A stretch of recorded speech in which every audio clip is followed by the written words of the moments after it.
Hi, I want to give you a quick walkthrough of what's under the hood of a 2017 Hyundai Sonata Hybrid.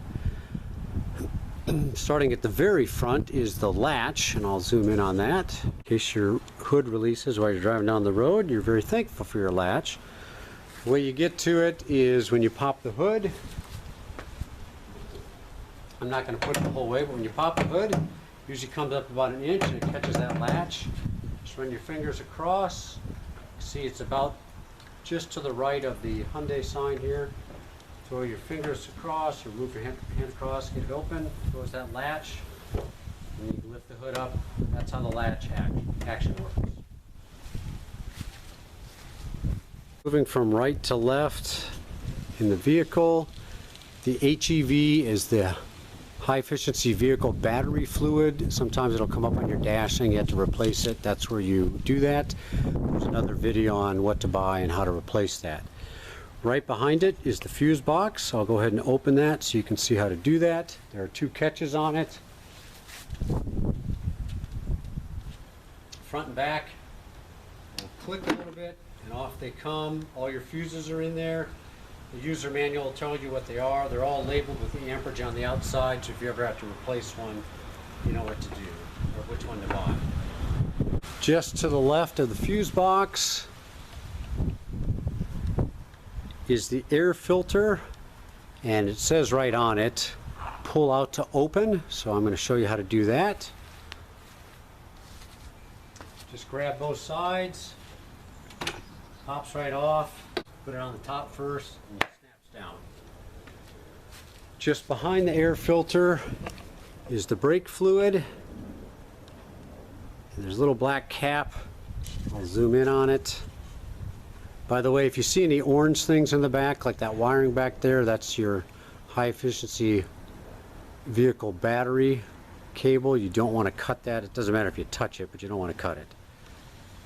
So zooming in on that brake fluid cap.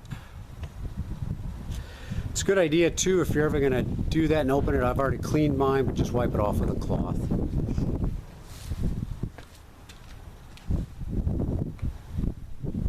This goes counterclockwise to open up. There's the cap. See on the side of it, it'll say max and min. The min is kind of at the back and hard to see. Just want to make sure your fluid's in there. The cap tells you what to buy to replace it or add fluid. Moving further to the left, again, there's that orange cabling for the battery, for the hybrid battery. This is your engine shroud cover, or engine cover shroud.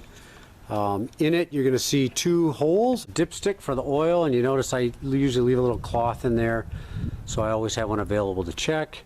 And to the left of that is where you add the oil, and it says right on it, SAE 5W20. What the W stands for, it's the viscosity, and when it starts, the thickness is only a 5, and then when it heats up to engine temperature, it goes to a 20 to give the right amount of friction for your engine to run efficiently. Just to the left of the engine, you've got this cylinder thing, and that's your horn. Curiosity point, I hope you never lose your horn. Just to the left of that is a little box, and you can pop it off and open it up. And that, if you ever talk to them, if you ever talk to your mechanic and they say they're going to, that is where they plug in the device to get the codes of what's wrong with the vehicle if it's not running properly. Alright, and just to the left of that is your engine coolant. It says right on it. Below it there's a measure for full and low. Notice mine's between it, that's where you want it. Just in front of that, this blue cover is your windshield wiper fluid. Just pops right off. You can fill it up. A lot of times I'll fill it right up to the top.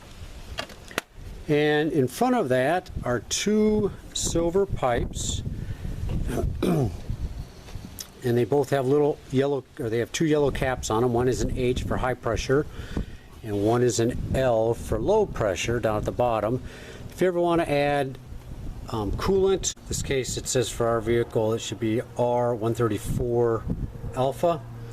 You can get those little kits, and you always attach it to the low pressure to draw it in, and you can add coolant to your air conditioning system. So that's a tour of the vehicle. Oh, the last one too I should point out is your radiator fluid. If you ever take this off, make sure it's cool, because it will spray everywhere, and it is caustic and will burn you. Where you normally add your radiator fluid is up in the radiator fluid reservoir, which is right here, the coolant, and the owner manual tells you what to put in there, and you just fill it between the low and the full. So that's the overview of the engine. This is the fuse box. It says fuse DBD on it. Just pull it right out, and you'll notice that there's another place to plug in the box to get your codes of what's wrong with the engine, if there's something like that. And I will point out that if you go to O'Reilly's or another auto parts store, they'll usually let you borrow their code reader for free. You just go out in the driveway, turn on the car, plug it in, it throws off the code, and they'll tell you what you need to do.